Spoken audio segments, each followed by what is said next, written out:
And I don't know if this is appropriate, but I've got a 15-year-old daughter now, these days.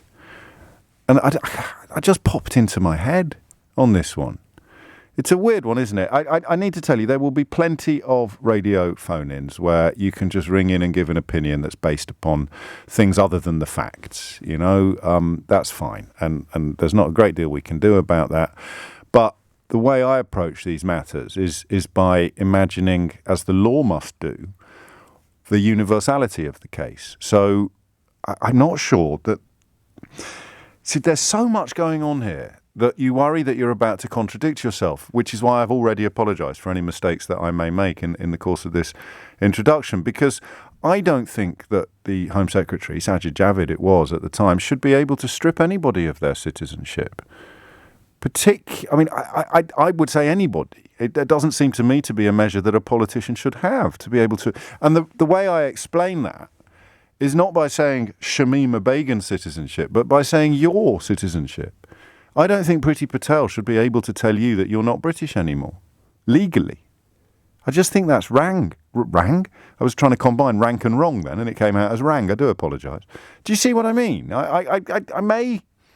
But that is not what the Supreme Court has presided over in this case. What the Supreme Court has presided over in this case is whether or not this individual should be allowed to return to the UK for a court case about the other issue, about whether or not a politician should have been able to revoke her Britishness, her actual citizenship of the country where she was born and raised. So I usually back myself to see the wood for the trees on cases like this, and I do so today as well. But if I do misstep, then feel free to tell me.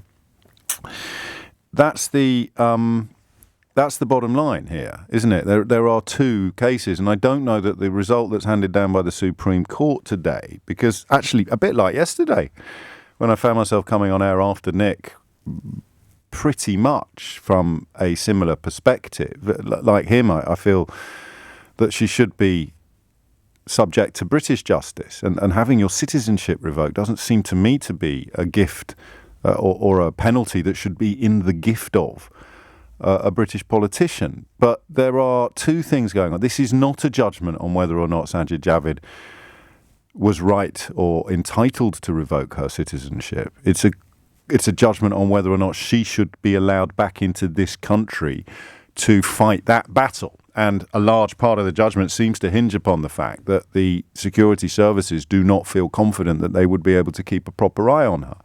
And I'm afraid wherever you sit, whatever you do, that's valid. If the security services don't feel they can keep a proper eye on someone who ran away to Syria to join the psychopathic Islamist caliphate, then I think we have to kind of take their word for it. And I guess that's what the judges have done.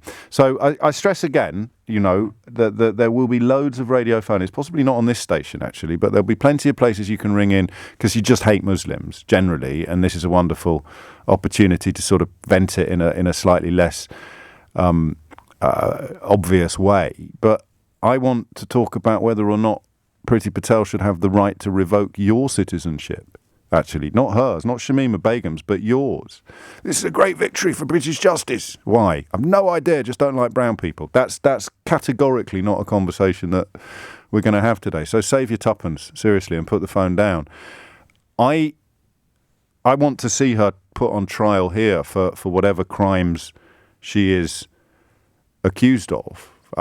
For example, I suppose incitement to terrorism. Did she persuade the other two girls to go with her? Was she the ringleader? Is she responsible for that? And I do need to remind you, I'm not a big fan of whataboutery, but I do need to remind you that a teenager in this country was recently spared jail for running a Nazi terror cell from his grandmother's cottage in Cornwall. So no jail at all for him, and no citizenship whatsoever for Shamima Begum. But that's not what today's case is about. That's not what today's judgment is about. Today's judgment is simply about whether or not she should be allowed back into the UK from Syria at the moment.